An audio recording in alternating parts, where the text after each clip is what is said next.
खुद की अर्थव्यवस्था को चोट लगते ही तुर्की को आई अकल। पाकिस्तान के पक्के दोस्त तुर्की ने मारा यू टर्न। अब भारत से दोस्ती बढ़ाने के प्रयास में तुर्की ने भारत से मांगी माफी। तुर्की की भारत से बढ़ती करीबी से चिढ़ गया पाकिस्तान। दोस्तों 15 अगस्त 1947 को आजादी मिलने के बाद तुर्की ने भारत को मान्यता दी और दोनों देशों के बीच राजनयिक संबंध स्थापित हुए।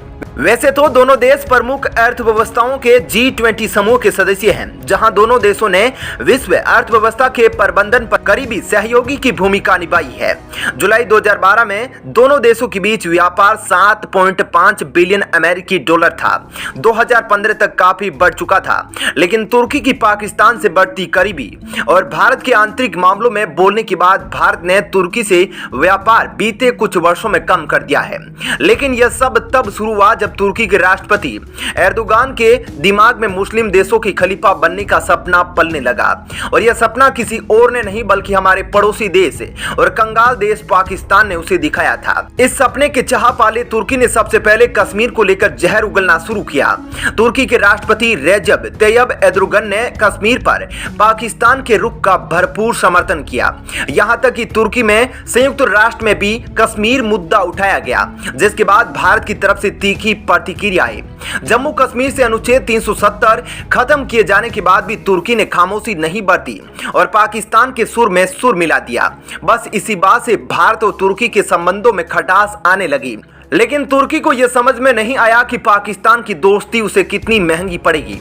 दरअसल तुर्की कंगाली के कगार पर पहुंच गया है। वहां महंगाई आसमान छू रही है। तुर्की के आधिकारिक मुद्रा लीरा गिरती जा रही है। पिछले एक साल में लीरा का मूल्य आधा हो चुका है। हालांकि अभी पतन रुका नहीं है। जानकारों की माने तो हालात अभी और बदतर होने वाले हैं। इस वक्त तुर्की की हालत यह है कि महंगाई के चलते तुर्की के शहरों में सब्सिडी वाले ब्रेड लेने के लिए लंबी कतारें लग रही है। पिछले एक साल में डॉलर के मुकाबले लीरा 48% तक गिर चुका है। इससे देश में महंगाई काफी बढ़ गई है। इसके साथ ही एफएटीएफ की निगरानी सूची में होने के चलते तुर्की में विदेशी निवेश भी काफी कम हो गया है। तुर्की में बढ़ती महंगाई और लीरा में डॉलर के मुकाबले आई गिरावट के पीछे की वजह है तुर्की के राष्ट्रपति की आर्थिक नीति और इसी वजह से तुर्की की जनता अपने राष्ट्रपति को कोस रही है।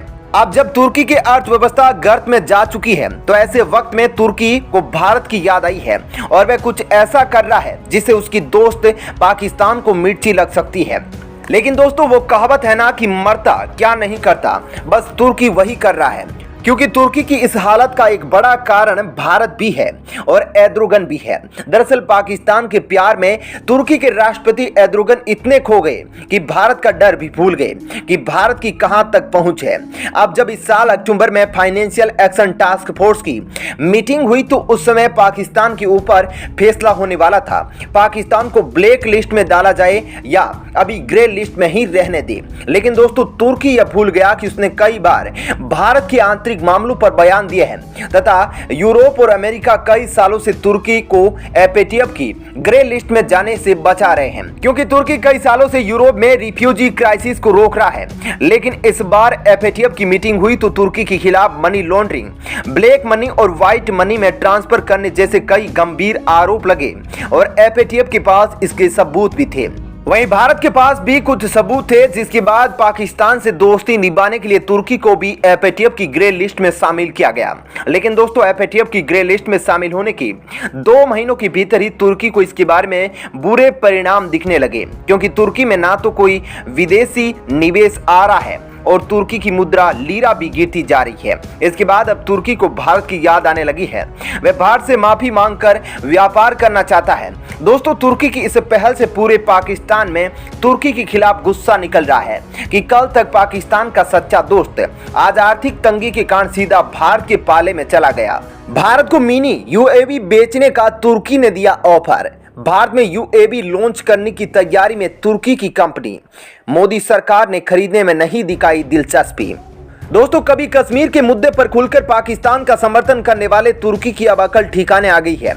बदहाल होती अर्थव्यवस्था में पंख लगाने के लिए वह भारत की शरण में आ रहा है। दरअसल तुर्की की कंपनी जोइरोन डायनेमिक्स ने, जिसने mini multi role UAV drone बनाया है, सबसे बड़ी बात यह है कि इस कंपनी में भारत के DCM श्रीराम इंडस्ट्रीज ने 30% हिस्सेदारी ले रखी है और अब ये कंपनी भारत का multi role mini UAV drone offer करने की तैयारी में है। जायरोन डायनेमिक्स कंपनी की माने तो उसका multi rotor UAV drone JCQM सफल परीक्षण के बाद निर्यात के लिए तैयार है। हालांकि कंपनी के इस ऑफर पर भारत की तरफ से अभी तक इस ड्रोन को लेकर कोई दिलचस्पी नहीं दिखाई गई है और दिलचस्पी दिखाए भी क्यों। जो देश कश्मीर के मुद्दे पर पाकिस्तान का साथ दे उसके ऑफर को मोदी सरकार भला कैसे मान ले। Dynamics multi rotor UAV platform को भारत में लॉन्च करने की तैयारी कर रही है। यह UAV इस कंपनी का पहला ऐसा उत्पाद है जिसे भारत में पेश किया जाएगा। दरअसल इसी साल अगस्त में 15वें अंतर्राष्ट्रीय रक्षा उद्योग मेले में किए गए समझौते के अनुसार भारतीय कंपनी DCM श्रीराम इंडस्ट्रीज ने $35 लाख में इस कंपनी के 30% शेयर खरीदे थे। जायरोन कंपनी भारत के जरिए अपने बिजनेस को पूर्वी एशिया के देशों में निर्यात करने की योजना भी बना रही है। हालांकि अब यह मोदी सरकार को तय करना है कि वह इस कंपनी के साथ ही यह डील करे या नहीं। फिलहाल तो भारत इस ऑफर पर अभी तक कोई जवाब नहीं दे रहा है। दोस्तों, इस कंपनी की तरफ से बनाई गई ड्रोन की बात करें तो यह किसी भी मौसम में उड़ान भर सकता है, जैसे रेगिस्तान, सैंड स्टॉर्म, आर्कटिक की ठंड, भारी बारिश और बर्फीले तूफान में भी इसे आसानी से ऑपरेट किया जा सकता है। इसके अलावा यह ड्रोन 2 किलोमीटर की ऊंचाई पर 80 मिनट तक उड़ान भर सकता है। अगर भारत इस ड्रोन को खरीदता है तो यह जासूसी के काम आ सकता है, क्योंकि इसका आकार ड्रोन से काफी छोटा है और 2 किलोमीटर की ऊंचाई पर उड़ने की वजह से यह दुश्मन की नजरों में भी नहीं आएगा। हालांकि ऐसे कम ही आसार दिख रहे हैं कि भारत इस तरह की कोई ड्रोन खरीदने में कोई रुचि दिखाएगा, क्योंकि तुर्की और पाकिस्तान की दोस्ती किसी से छिपी नहीं है। इसके अलावा तुर्की और पाकिस्तान के बीच कई रक्षा सौदे हो चुके हैं और अगर भारत को इस तरह की कोई ड्रोन खरीदनी भी होगी तो उसके पास कई ऑप्शन हैं। इजराइल और अमेरिका से भी भारत इस तरह की ड्रोन खरीद सकता है। दोस्तों, वर्तमान में तुर्की के हालात को देखते हुए लगता है कि जल्दी तुर्की भारत के साथ अपने संबंधों को सुधारने की कोशिश करेगा, क्योंकि तुर्की का कट्टर इस्लाम की राह पर चलना उसकी अर्थव्यवस्था को चोट पहुंचा रहा है। तुर्की के पाकिस्तान प्रेम की वजह से अमेरिका भी उस पर नजर टेढ़ी किए हुए है। हालांकि तुर्की अगर अपने एक नए हथियार जिसका उसने हाल ही में सफल परीक्षण किया है तो शायद भारत इसमें दिलचस्पी दिखा सकता है। दरअसल दोस्तों, तुर्की ने दुनिया के पहले लेजर से लेस ड्रोन का सफल परीक्षण किया है।